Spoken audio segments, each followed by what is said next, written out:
अशोक गहलोत जी की सरकार में जब भी बजट पेश होता था, नगर में, कामा में, रामगढ़ में, तिजारा में, तुम इस पचड़े में बैठ रहे, अरे यार जन जीतेगी कि ना जीतेगी, वोट दियांगा देख लेंगा, इस सुस्ती को निकालो।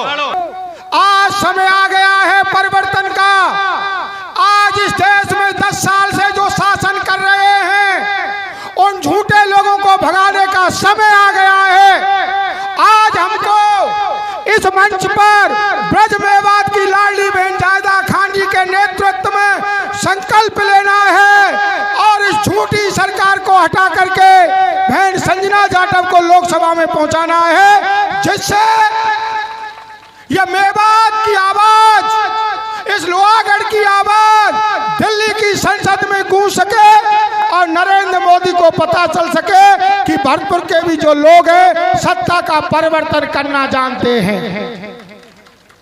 देखिए, केवल इस सरकार ने झूठ का माहौल पैदा किया है, भाई से भाई को लड़ाने का काम किया है, मंदिर और मस्जिद के नाम पर राजनीति की है। मैं मंच के माध्यम से कहना चाहता हूं, इस 70 सालों में जितना विकास कांग्रेस पार्टी ने किया, उससे अधिक विनाश 10 सालों में भारतीय जनता पार्टी ने इस देश का कर दिया है।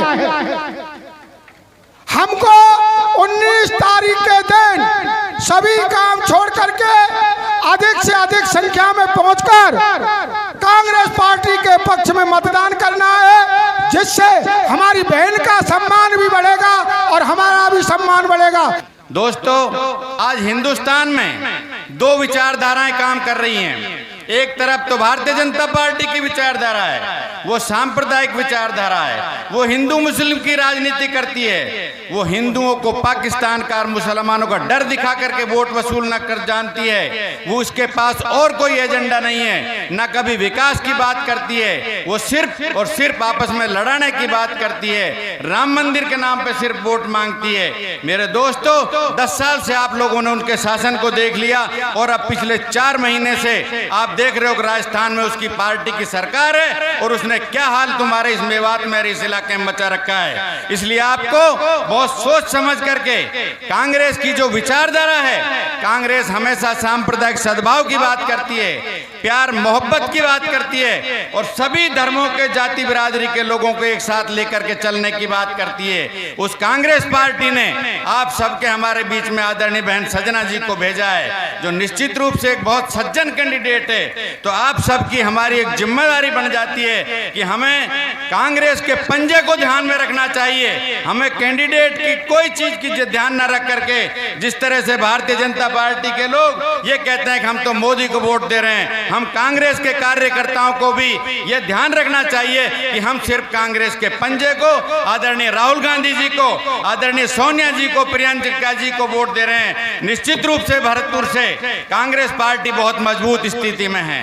हमारी कांग्रेस के दिग्गज नेता जो आदरणीय महाराज विश्वेंद्र सिंह जी, भरतपुर की आन बान शान, आदरणीय जायदा जी, भंवर जितेंद्र जी, वाजिब अली जी, सभी लोग कांग्रेस की जी जान से मदद कर रहे हैं। आप हम सबको मिलकर भी हर आदमी को, हर वोटर को अपने आप को कांग्रेस का कैंडिडेट समझना चाहिए और ये इंतजार नहीं करना चाहिए कि संजना जी हमसे कहे हम प्रचार करें, हम वो घर घर जाएं। हमको खुद को अपना ये चुनाव समझते हुए, जैसे हर चुनाव को हम अपना समझते हैं, चाहे सरपंची का चुनाव लड़ें, चाहे एमएलए का चुनाव लड़ें, जब इस तरह से तुम गांठ बांध करके गांव गांव घूमोगे, प्रचार करोगे और अपनी वोट परसेंट को हाई बढ़ाओगे, ज्यादा वोटिंग कराओगे, तब हमारी ये भरतपुर की सीट इंशाअल्लाह चुनाव जीत करके जाएगी। और मेरे भाइयों, हमारे भाई यहाँ पर बैठे हैं, मैं आप लोगों से कहना चाहता हूँ, आप लोगों को बहुत सोचने समझने की जरूरत है। आज अपने वजूद का चुनाव हो रहा है। जब भरतपुर, राजस्थान, हिंदुस्तान की पार्लियामेंट में हमारा नुमाइंदा ही नहीं रहेगा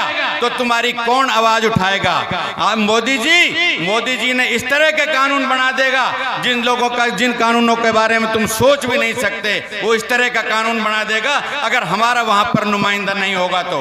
और तुम इस सुस्ती में बैठे रहे तुम इस पचड़े में ही बैठ रहे, अरे यार जन जीतेगी कि ना जीतेगी, वोट दियांगा देख लेंगा। इस सुस्ती को निकालो और घर घर जाकर एक एक आदमी से कोशिश करो, जिस तरह से आरएसएस की टीम लग जाती है, एक एक आदमी को सारे भेदभाव छुड़ा करके, सारे आपस के मनमुटाव छुड़ा करके सिर्फ एक झंडे पे आके आ जाओ और कांग्रेस का झंडा बुलंद करो, कांग्रेस के हाथ मजबूत करो। आदरणीय अशोक गहलोत के, सचिन पायलट के, महाराज विश्वेंद्र सिंह जी के, राहुल गांधी जी के और हमारे मंत्री जी और हमारे लोकल नेताओं के हाथ मजबूत करो। कांग्रेस पार्टी निश्चित रूप से मजबूत होकर के उभरेगी और किसी की औकात नहीं कि कांग्रेस पार्टी के कार्यकर्ताओं की तरफ आंगली उठा करके देख जाए। मैं आदरणीय अपने नेताओं से भी कहना चाहता हूं, आज भारतीय जनता पार्टी की सरकार हमारे इस इलाके में जिस तरह के अत्याचार कर रही है, आप लोगों को भी सामने आना चाहिए और उन लोगों को जवाब देना चाहिए कि हमारे लोगों के साथ नाइंसाफियां हो रही हैं। अरे कोई गलत कर रहा है तो वो भुगते, गलत जो आदमी करता है उसको रिजल्ट मिले, कानून उसको सजा दे, लेकिन निर्दोष और बेचारे पीड़ित लोगों को कोई न सताए, ये आपकी सबकी जिम्मेवारी बनती है। इसीलिए हम आप लोगों को वोट देते हैं। सजना जी, आपको ये बहुत बड़ा ध्यान रखना पड़ेगा। निश्चित रूप से भरतपुर तो इंशाल्लाह आप जीतोगी।